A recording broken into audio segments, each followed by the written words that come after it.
உதாமண்ட ஒரு சில கேள்விகளை கேட்டுக்கிட்ட பொண்ணுக்கிட்ட. அமைதியா இரு. பொண்ணுக்கு இன்னும் கொடுக்காத போயிட போறாங்க. பொண்ணுகிட்ட ஏதாவது கேட்கறதா கேட்டுக்காங்கம்மா. அது ஒன்றும் இல்லைப்பா. சரி விடுங்க, பொண்ணுக்கிட்டே கேட்டுக்கிறேன். உனக்கு சமைக்க தெரியுமாம்மா? எனக்கு எங்கள் அம்மா செஞ்சு வச்சா எனக்கு சாப்பிட மட்டும்தான் தெரியும். எனக்கு சமைக்க தெரியாது, சுடுதண்ணி கூட வைக்க தெரியாது.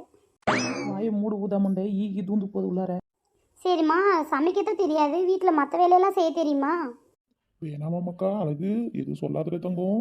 இங்கே பாருங்க, எனக்கு ஒரே ஒரு 5 கண்டிஷன் இருக்குது. அந்த 5 கண்டிஷனுக்கு ஓகேன்னா கல்யாணத்தை பேசுங்க, இல்லைன்னா அப்படியே நடைய கிளப்புங்க. என்னம்மா அந்த 5 கண்டிஷன் எங்கே சொல்லு பார்ப்போம். நம்பர் 1, நான் டெய்லி குளிக்க மாட்டேன். நம்பர் 2, எனக்கு பிடிச்ச ட்ரெஸ்ஸை தான் நான் போடுவேன். அதுக்கப்புறம் கம்பல் பண்ணி புடவை கட்டு அது கட்டுலாம் சொல்லக்கூடாது, எனக்கு இஷ்டமாக இருந்தால் தான் அதை செய்வேன். நம்பர் 3, எனக்கு வீட்டில் சாப்பாடு பிடிச்சிருந்தா தான் நான் சாப்பிடுவேன், இல்லைனா எனக்கு ஹோட்டல்லேருந்து தான் வாங்கி வந்து கொடுக்கணும். சரியா? அதுக்கப்புறம் இந்த வெள்ளிக்கிழமை செவ்வாய்க்கிழமை இந்த சனிக்கிழமை அந்த நேரத்தெல்லாம் மட்டன் சிக்கன்லாம் செஞ்சு தர மாட்டேன்னு சொல்லக்கூடாது, எனக்கு பிடிக்காது. எல்லா நாளும் எனக்கு ஒரே நாள் தான். அதுக்கப்புறம் கண்டிஷன் நம்பர் 4, வார ஞாயிற்றுக்கிழமை எங்கேயாச்சும் நீ வெளியில் கூட்டிகிட்டு போகணும், சினிமா பார்க்கு இல்லை வெளியூர்.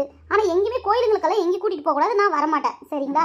அடுத்தது வந்து கண்டிஷன் நம்பர் 5, என்னுடைய எனக்கு எப்போ தோணுதோ அப்போ தான் நான் குழந்தை பெற்றுப்பேன். உங்கள் இஷ்டத்துக்கெல்லாம் எனக்கு குழந்தை வேணும், வாரிசு வேணும், அது வேணும், இது வேணும்னு சொன்னீங்கன்னா நான் அதை ஒத்துக்க மாட்டேன். என்னுடைய லைஃப் நான் மட்டும் தான் வாழ்வேன். என்ன எதுன்னு நீங்கள் என்னை கேட்கவே கூடாது. மொத்தத்தில் நான் ஒருத்தி அந்த வீட்டில் ஒருத்தி உங்கள் ஃபேமிலியில் இருக்கிறனே நீங்கள் நினைக்கக்கூடாது. இதுதான் என் கண்டிஷன். ஓகே இருந்தா ரெடி, இல்லைனா ஜூட்டுனா கிளம்பிட்டே இருங்க. ஓகே, என்னுடைய கண்டிஷன்லாம் சொல்லிட்டேன். அதுக்கப்புறமா இந்த கண்டிஷன் ஓகேன்னா கல்யாணத்தை பற்றி பேசுங்க, இல்லைனா நடைய கட்டுங்க. ஓகே, பாய். எது தப்பா நினைக்காதீங்க, எங்கள் பொண்ணு மனசில் என்ன தோணுதோ அப்படி இப்படி பேசிடுவா, பார்த்துக்கோங்க. ஒரே பொண்ணு இல்லைங்களா, செல்லம் கொடுத்ததுனால இந்த மாதிரி ஆயிட்டா. உங்களுக்கு இது கண்டிஷன்லாம் ஓகேங்களா? ஒன்றும் இல்லைங்க, நாங்கள் வீட்டில் போய் கலந்து பேசிட்டு உங்களுக்கு இன்னும் 2 நல்ல தகவல் சொல்கிறேங்க. நல்ல பதிலாக தாங்க உங்ககிட்டேருந்து எதிர்பார்க்குறோம். கண்டிப்பாங்க, பையன்கிட்டயும் அவங்க அப்பாக்கிட்டையும் பேசிட்டு உங்களுக்கு நல்ல ஒரு பதிலாக சொல்கிறேன். ஊதாமண்டை, உனக்கு ஜோடிடி உன் சம்மந்தியம்மா. ஐயோ காட்டேரி பயமாக்குதே, வாடி வெளியில் ஓடிடலாம் சாமி. சரி மாமா, நான் போயிட்டு வரேன்.